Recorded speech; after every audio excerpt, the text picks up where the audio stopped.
Okay.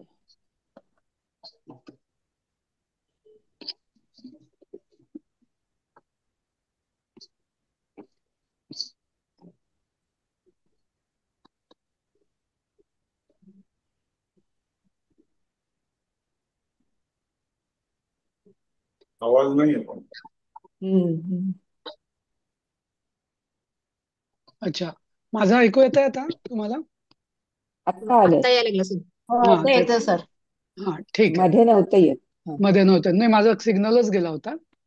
हा. ठीक आहे. तर आपण हे पहिलं सुभाषित बघत आहोत. मातृवत परदारेषु परद्रव्येषु लोष्ठवत आत्मवत सर्वभूतेषु यः पश्यति स पश्यति. हा, तर याच्यात जसं म्हटलेलं आहे त्यानुसार हं, की दुसऱ्या स्त्रीकडे, म्हणजे की स्त्रीकडे किंवा स्त्रीवर, सप्तमी आहे, बहुवचन. हा, इतरांच्या स्त्रियांवर आईसारखं, आणि परद्रव्येषु दुसऱ्यांच्या धनांवर एखादं लो लो ऍक्च्युअली लोष्ठ हा शब्द लोह पासून येतो, म्हणजे लोखंड, दगड, या अर्थाने लोष्ठ असं म्हटलं जातं. म्हणजे एखाद्या दगडासारखं. हं. नंतर आत्मवत सर्व भूतेषु. हं. नंतर सगळी प्राणी मात्र जी आहेत, भूतेषु म्हणजे त्यांना तो स्वतः, म्हणजे आत्मवत स्वतःसारखंच बघतो, स्वतःलाच त्यांच्यामध्ये बघतो. यः पश्यति स पश्यति, अशा रीतीने जो बघतो तोच बघतो. बाकी सगळे नुसते आपले बघायचं म्हणून बघतात. पण खरं बघणं काय, की हे असं जे बघतो तोच खरा ज्ञानचक्षूंनी बघतो. हम्म. बाकी सगळे नुसतं दिसतं म्हणून बघतात, असा. कारण का, की जो खरा ज्ञानी मनुष्य आहे त्याला सगळ्या प्राणी मात्रांमध्ये आत्मरूपच दिसतं. तो दुसरं कोणी, पूर्ण अद्वैत भाव असल्यामुळे तो पर हा भावच नसतो त्याच्यामध्ये. बरोबर. नंतर कुठली स्त्री जी असेल तिला तो मातेसारखं, म्हणजे पूजनीय किंवा असं या दृष्टीनेच बघतो. दुसऱ्याचं जे धन असतं ते तो, म्हणजे आपला काही संबंधच नाही, एखादा दगड पडलेला असतो तसं बघतो. म्हणजे आपलं असं या पद्धतीने जो बघतो त्या तो खरं बघतो म्हणजे याचा अर्थ काय, की तो खरं ज्ञानचक्षूंनी ती खरी जाणीव, आणि तो खऱ्या जाणीवेनी बघतो. बाकी सगळे उगीच बघायचं म्हणून बघतात, बस. समजलं? हो सर. हा. समजलं तर सर. हा, म्हणजे खूप जरा आध्यात्मिक उच्च पातळीवरचं हे सुभाषित आहे एकदम, पण हा त्याचा खरा अर्थ आहे. हम्म. ठीक आहे, पुढचं सुभाषित कोण वाचतं? माझा. मी वाचते सर. हम्म. यौवनं धनसम्पत्तिः प्रभुत्वं विवेकिता एकैकमप्यनर्थाय किमुं यत्र चतुष्टयम्. हम्म. हम्म. म्हणजे काय माझा अर्थ त्याचा? म्हणजे अं, यौवन तर संपत्ती. तरुण म्हणजे यौवन, आणि धनसंपत्ती, आणि प्रभुतावर अविवेक लिहू. हम्म. ह्याच्यामधील एक जरी असेल हम्म. माणसाजवळ तरी तो सगळं काही अनर्थ करू शकतो. हम्म. हम्म. आणि हे चारही ज्याच्याजवळ असतील हम्म. तर त्याच्याविषयी काय बोलायचं? काय बोलायचं? बरोबर. हम्म. तर म्हणजे हे यौवन म्हणजे तरुणपणा. हा. हं. हम्म. जसं ज्याला गद्धे पंचविशी म्हणतात तसं. नंतर धनसंपत्ती, पैशाचा माज. हा. नंतर प्रभुत्व, स्वामी, म्हणजे प्रभुत्व म्हणजे मी ठिकाण. मालकी हक्क, म्हणजे प्रभू म्हणजे मालकी, मालकपणा, असं. हा. आणि नंतर अविवेक, म्हणजे विवेक म्हणजे विवेक म्हणजे काय, जो काय चांगलं काय वाईट हे ठरवण्याची कळत शक्ती, मात्र ते. पात्रता, त्याला म्हणतात विवेक. हा. आणि अविवेक म्हणजे तीन असणं म्हणजे अविवेक.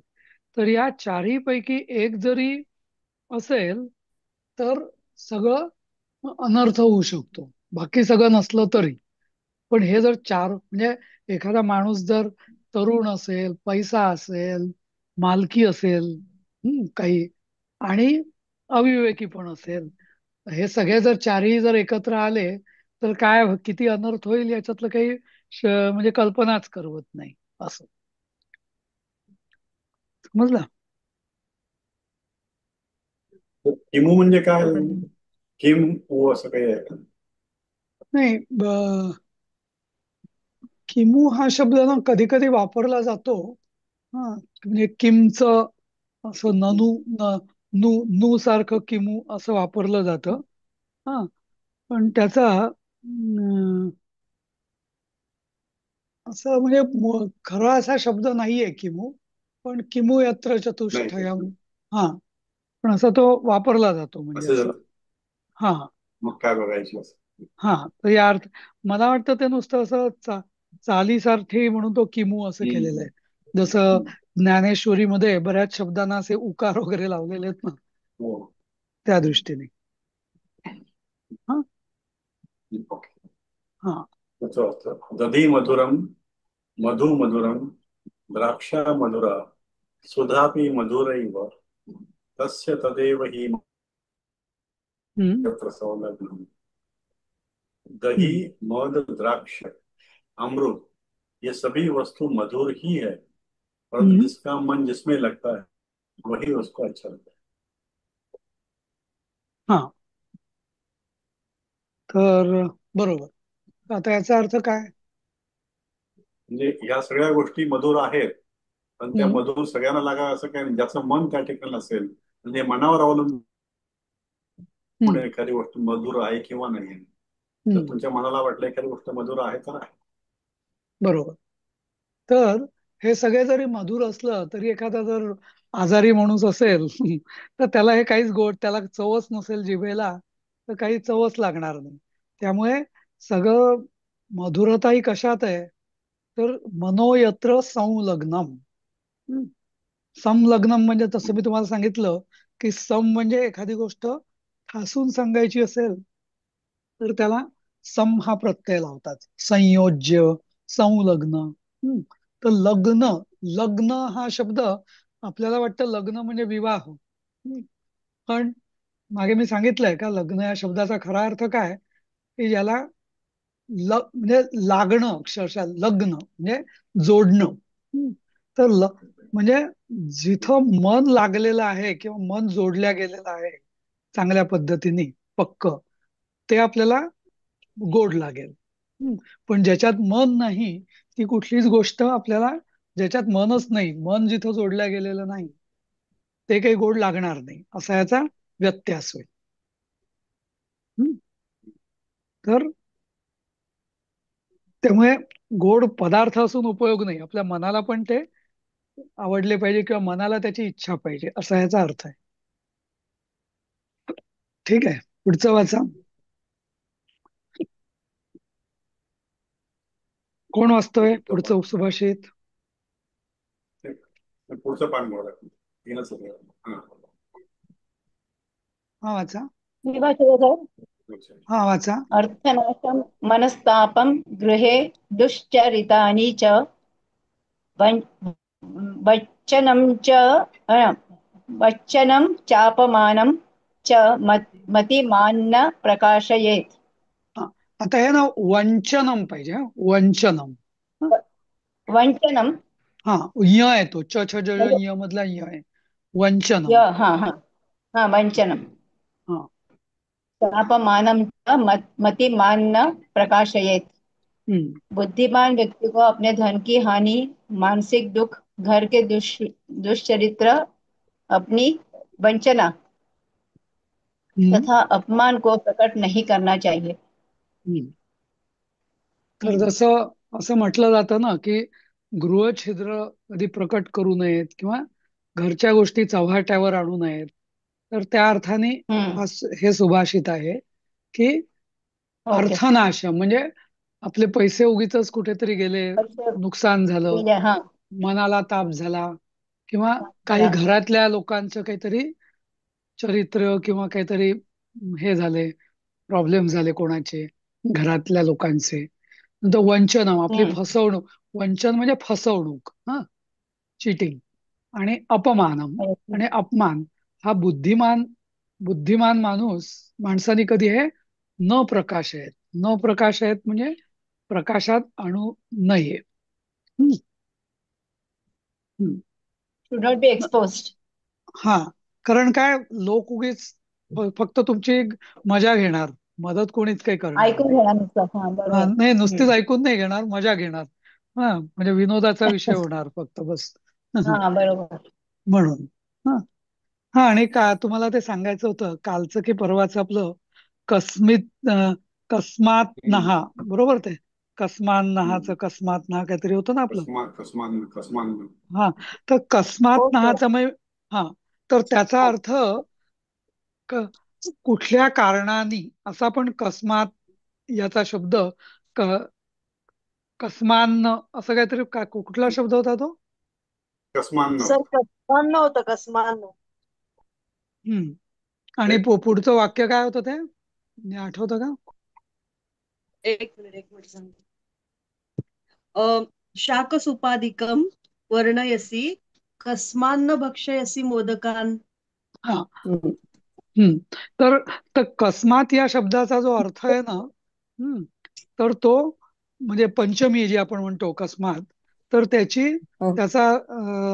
त्याचा अर्थ हा पण होतो काय, काय कारणाने, असं, कशापासून, किंवा काय का, काय कारणाने, असं, किस किस कारण से, असं. हम्म. तर तो त्या अर्थाने ते कस्मांना म्हणजे काय कारणाने, असं. हा पण या अर्थाने तो बरोबर आहे. कस्मान हा शब्द नाहीये, कस्मात हा शब्द आहे. हा? त्याचा अर्थ कस्मात इथं काय कारणाने, असं, किस कारण से. असं, म्हणजे तो अपादानकारकच शब्द आहे, कस्मात. किससे किंवा कशाने म्हणजे कशापासून. हा, तर कशापासून म्हणजेच काय कारणाने, असं. तर त्या अर्थाने तो घेतला जातो, अपादानकारक. म्हणजे कस्मात अधिक न असा झाला तो संधी विधी. बरोबर, आणि म्हणून बरोबर. कस्मान न झालं. हा, कस्मान हा शब्द नाहीये. हा, हा, नाहीये कस्मात हा, पंचमी. मान न तो हा, आणि न. कस्मात. हा, हा, बरोबर. हम्म. हा, हा. आणि आपल्याला ती पुढ- द्वितीया का न वाटत होती. हा, हा, तेच. ओके. हम्म. पुढचं वाचते मी. हा, हा, वाचा. काव्यशास्त्र विनोदेन कालो गच्छति धीमताम् व्यसनेन च मूर्खाणां निद्रया कलहेन वा। बुद्धिमान लोगों का समय काव्य शास्त्र का अध्ययन करने में व्यतीत होता है, जबकि मूर्ख लोगों का समय निद्रा, कलह और बुरी आदतों में बीतता है। हम्म. सोपं आहे अगदी अर्थ, नाही का? तर धीमताम, तर धीमताम या शब्दाचा अर्थ बुद्धिमान का होतो, कारण धी म्हणजे बुद्धी. हम्म. हा, धी, जसं गायत्री मंत्रामध्ये आहे ना, भर्गो देवस्य धीमहि. हम्म. हम्म. तर ते धी म्हणजे बुद्धी. धीमत, मूळ शब्द आहे धीमत. हम्म. किंवा किंवा धीमान, तर त्याचं बहुवचन होतं धीमताम. म्हणजे धीमत म्हणजे ज्याच्याकडे बुद्धी आहे तो धीमत. हम्म. जसं बलवत, बलवान. हम्म. तसं धीमत, धीमान. हम्म. हे मत आणि वत हे प्रत्यय आहेत. ते तुम्हाला परिचयामध्ये होतील, पुढच्या वेळेस शिकवले जातील. तर त्याच्यानुसार हे म्हणजे ज्याच्याजवळ जे असतं, शक्तिमत, शक्तिमान, तसं धीमत म्हणजे बुद्धिमान, असं. हम्म. त्यामुळे तर त्याच्यापासून हा विनोदेनचा अर्थ अध्ययन असं झाला का? विनोदेनचा अर्थ अं, हम्म, हम्म, हम्म, हम्म.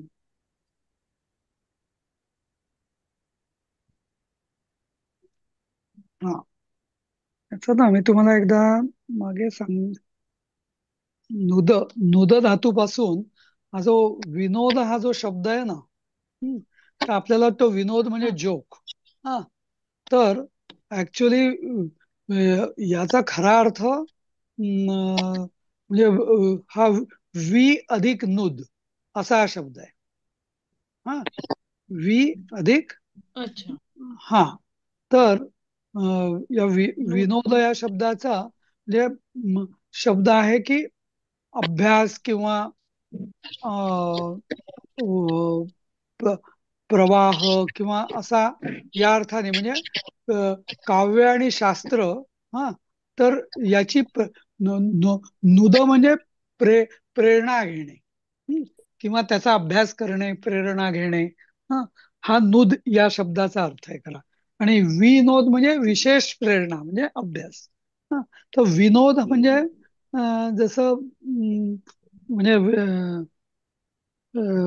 म्हणजे विनोद म्हणजे विशेष प्रेरणा किंवा विशेष अभ्यास, त्या अर्थाने विनोद या शब्दाचा अर्थ आहे. आपल्याला तो विनोद म्हणजे काय त्याला म्हणतात, मस्करी. हं. पण म्हणजे प्रसन्नता का? हा, क्या हे आहे ना, असं प्रसन्न, खुशी. हा. खुशी में, हॅपीनेस. नाही नाही, हॅपीनेस नाही. तर विनोद. इथं नाही नाही नाही, तर विनोद याचा हा. अर्थ की एखाद्या गोष्टीचं नीट विचार करणे, नीट अभ्यास करणे, त्याच्यापासून प्रेरणा घेणे असं. हम्म. आणि त्या म्हणजे खरं ज्याला आपण इंटेलेक्च्युअल जोक्स किंवा असे म्हणतो ना, कोडी किंवा असं, समजलं, त्याला खरं विनोद असं म्हटलं जातं. रसास्वाद घेणं किंवा असं या अर्थाने. हम्म. म्हणजे थिल्लर विनोद सर त्याची विभक्ती काय होती?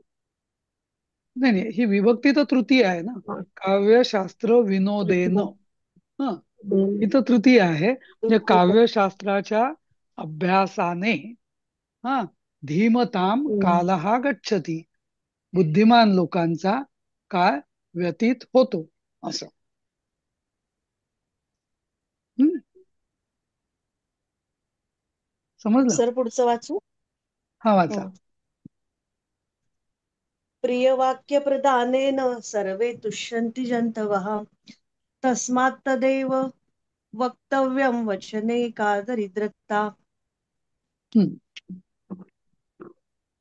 तर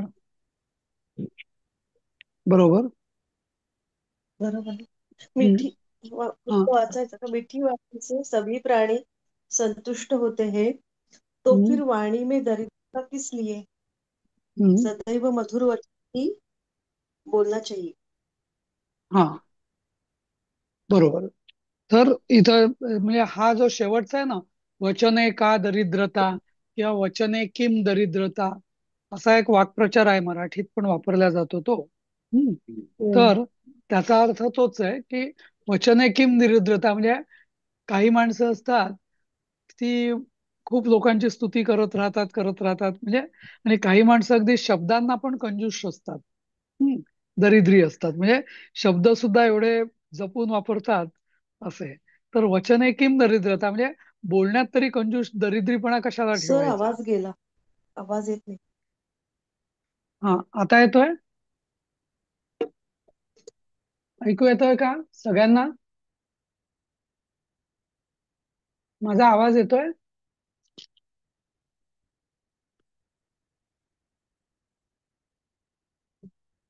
ऐकू येतोय का माझं?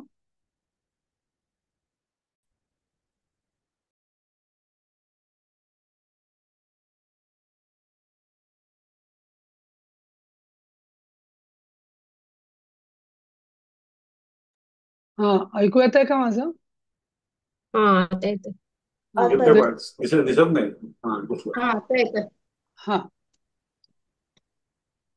हा, ठीक आहे. काय विचारत होतात तुम्ही?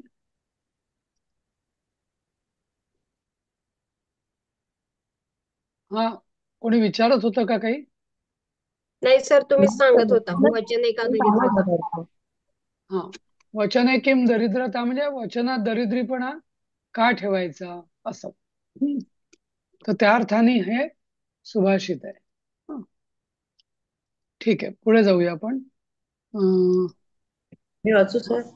हा, वाचा. एक मिनिट. जीवन्त अपि मृताः पंचव्यासेन एक मिनिट. पंचव्यासेन परिकीर्तिताः दरिद्रो व्याधितो मूर्ख प्रवासी नित्यसेवक.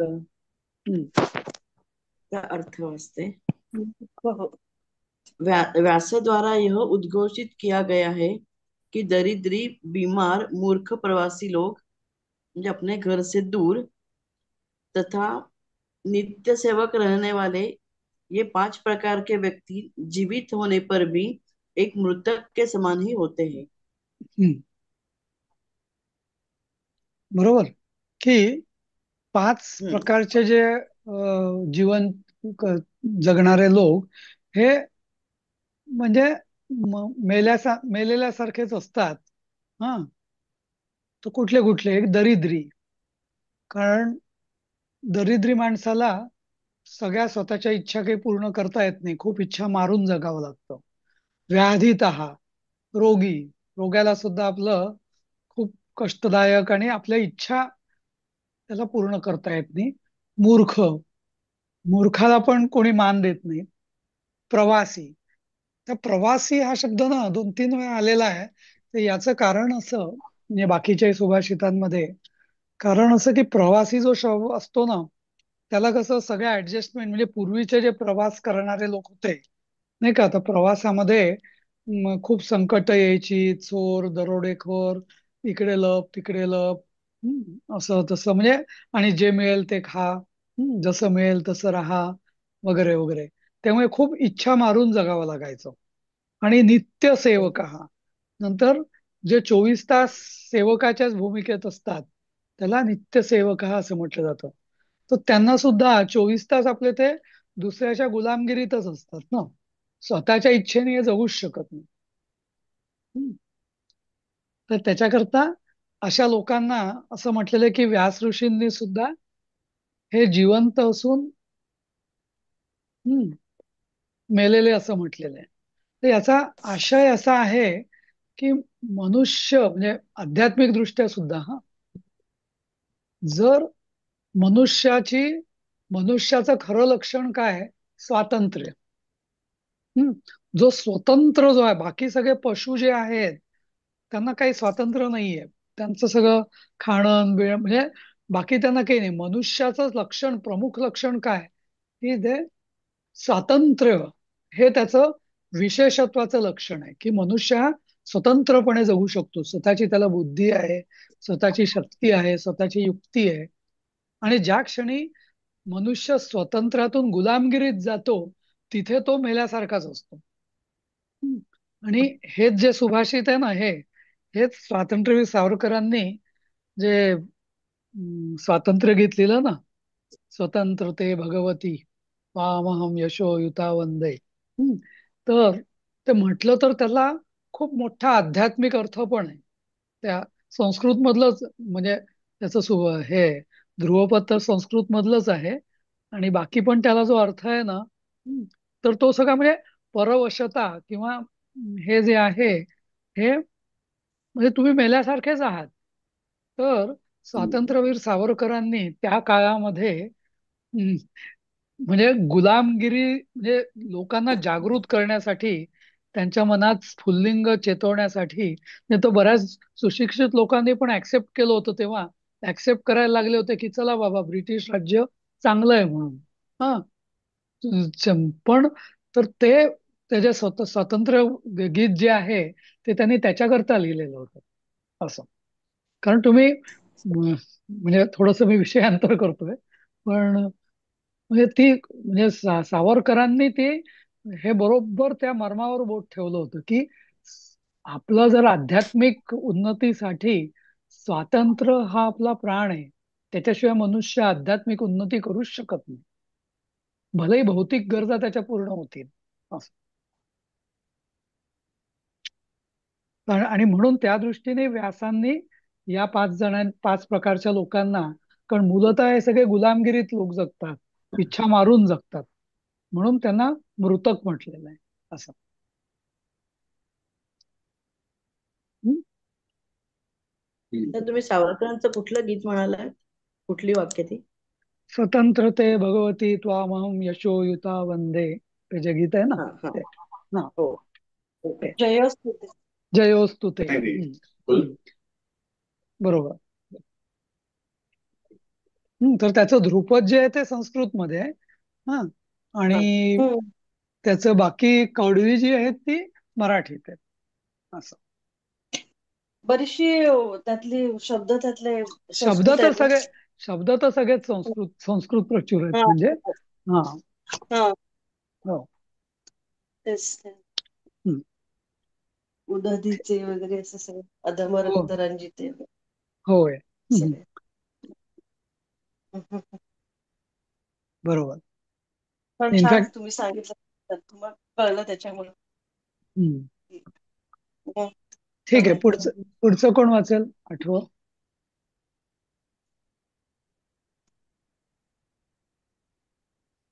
हे वाचू का?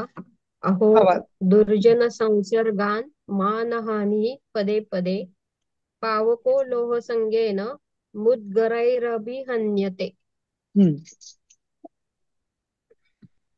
हे हं. लोगों, दुर्जन के संग से कदम कदम पर हानि ही होती है, जैसे कि लोहे के संसर्ग से अग्नि को भी हथौड़े से मारा जाता है।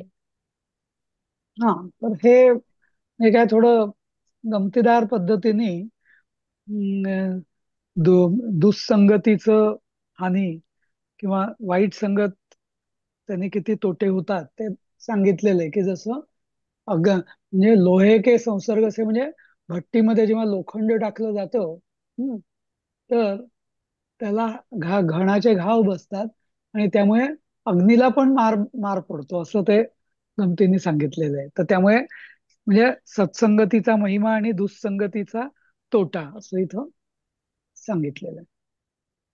हं. पुढचं 9वं वाचा. सर ते ह्याच्यातला अर्थ नाही कळला. मुद्गरैरभिहन्यते. मुद्गर म्हणजे हातोडा. मुद्गरै. मुद्गराई ही म्हणजे अच्छा. तृतीया. हा, हातोड्याने. अभिहन्यते म्हणजे हाणलं जातं, आपटलं जातं. ते हम्म. लोहाराकडे असे घणाने घाव मारले जातात ना लोखंडाला गरम करून हम्म. भट्टीवर. तर तो अग्नी जो असतो तिथं, अग्नी म्हणजे लोखंड तापलेलं असतं लाल लाल, आणि त्याच्याला अग्नी असतो ना, तर ते घाव अग्नीला बसतात, म्हणजे खरे लोखंडाला बसतात, पण त्याच्याबरोबर त्या अग्नीला पण बसतात हम्म. असं. या दृष्टीने असं दृष्टांत आहे हा, म्हणजे ते काही खरं नाही असं. हा. हं. हा. ठीक आहे. सर्वे यत्र विनेतारः हं. सर्वे पंडितमानिनः सर्वे महत्त्वमिच्छन्ति कुलं तद अवसिदति हं. कुलं तत् अवसिदति। हं.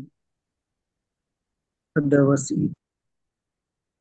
हाँ, जहाँ सभी नेता हो, सबने को पंडित मानने लगे हो, या सभी लोग महत्व की इच्छा रखते हो, वह कुल नष्ट हो जाता है। हं.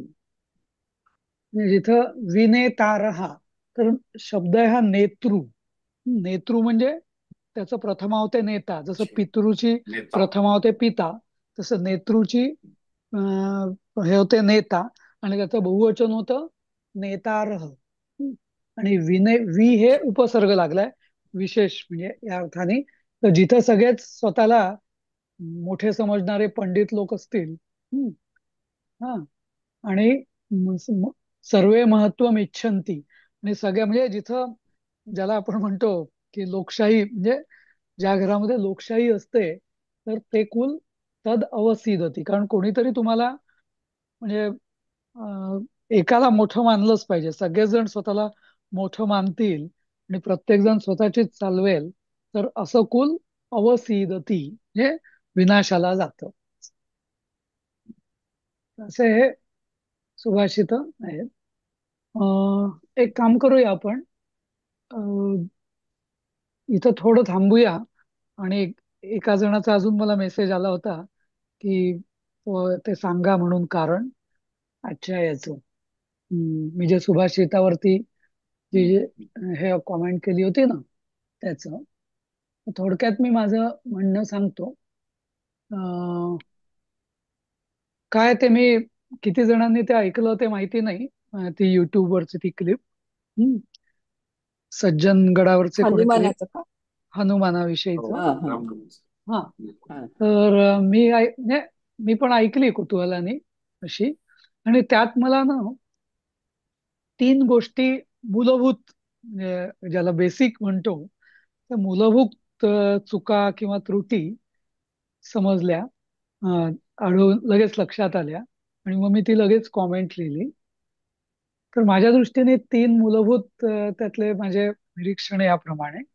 एक म्हणजे हेतू चांगला आहे त्यांचा की हनुमान राम म्हणजे रामनामाचं महात्म्य, हनुमान हा मोठा रामभक्त सगळ्यात मोठा वगैरे वगैरे अशी महत्व ते सांगितलं हे सगळं ठीकच आहे.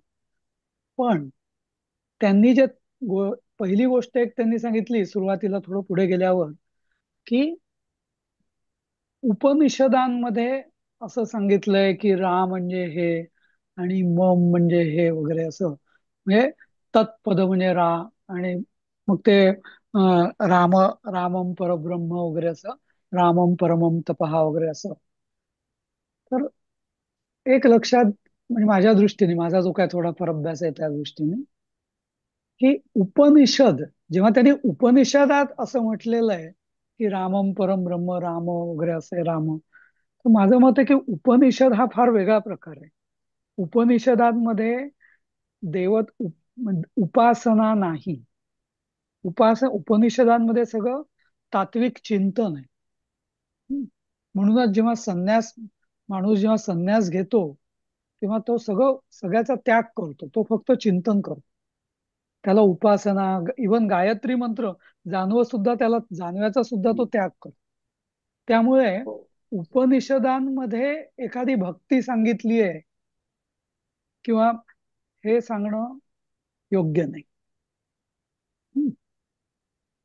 एक एक भाग झाला त्यामुळे ते. आणि त्यांनी कुठलं उपनिषद सांगितलं नाही परत. हम्म. मला माहितीये की अशी काही ना वेगवेगळी अशी उपनिषद एखाद्याच असूही शकतील पण त्याला खरं उपनिषद मानलं जात नाही. कारण उपनिषद हा वेदांताचा भाग आहे आणि वेदांत हे तत्वज्ञान आहे. वेदांत हा भक्ती मार्ग नाहीये. भक्ती आणि त्यामुळे असं उगीच ठोकून दिलं असं योग्य नाही. हम्म. नंबर एक. दुसरी गोष्ट अशी की त्यांनी रामाने हनुमानाला म्हणजे हे आदेश दिला, शक्तिपात केला, राम या शब्दाचा मंत्रोपदेश केला आणि मग रामाने असं केलं. हे कुठेही नाहीये. रामायणात पण नाहीये आणि कुठेही नाहीये. रामाची पहिली भेट हनुमानाची पहिली भेट जी झालेली आहे ती ऋष्यमुख पर्वतावर झालेली आहे. आणि तेव्हा हनुमान हा संन्यासी नाही ब्राह्मण वेशात राम आणि लक्ष्मणाला भेटलाय. सुग्रीवानी त्याला पाठवलं होतं आणि त्या पहिल्या भेटीत त्याचं म्हणजे राम हा त्याला एकदम दोघांनाही एकमेकांची जणू म्हणजे एकमेकांवर विश्वास बसला. आणि मग रामाने मग पुढं त्याचं आयुष्य हनुमानाने त्याचं आयुष्य हे राम रामाला समर्पित केलेलं आहे. पण पूर्ण रामायणात म्हणजे असं तो रामाचा म्हणजे जप शक्तिपात मंत्रोपदेश असं कुठेही उल्लेख नाहीये. तर आणि त्यांनी जे सांगितलेलं आहे ना त्या महाराजांनी ज्यांनी कोणी ते प्रवचन किंवा ती रील बनवली त्यात त्यांचं कुठेही त्यांनी कुठल्या ग्रंथात अधिकृत असं म्हटलेलं आहे हे सांगितलेलं नाहीये. नुसतं उपनिषदात असं म्हटलंय रामा रामाने शक्तिपात केला हनुमानावर असं सांगितलंय. असं म्हणजे माझं असं म्हणजे तसं मग माझेही पूर्ण धार्मिक विचार आहेत. पण माझं असं मत आहे की अध्यात्मामध्ये किंवा धार्मिकतेमध्ये धर्मामध्ये सुद्धा असं ठोकून देणं योग्य नाही. चुकीच्या गोष्टी पसरवणं त्याने उलट आपण अंधश्रद्धा वाढीस लागते. जे ज्याला आधार आहे आपल्या शास्त्रांचा धर्माचा तेच सांगावं म्हणजे नाही का. उपनिषदात असं म्हटलेलं आहे असं उगीच असं बोलणं बरोबर नाही. तीच गोष्ट रामाने शक्तिपात केला, मंत्रोपदेश केला. आधी तो नुसता रामनामाचा जप करत होता, मग त्यांनी त्याला रामाचं काहीतरी हे सांगितलं. असं म्हणजे खूप ट्विस्ट केलेलं आहे त्या रामनामाचं महत्व किंवा महती सांगण्यात. आणि मग नंतर त्यांनी सांगितलं की तो हनुमान हा आचार्य झाला. हे अजून एक त्यांनी चूक केली. आचार्य म्हणजे काय? जो हनुमान हा भक्त शिरोमणी होता, म्हणजे पूर्ण त्याने किंवा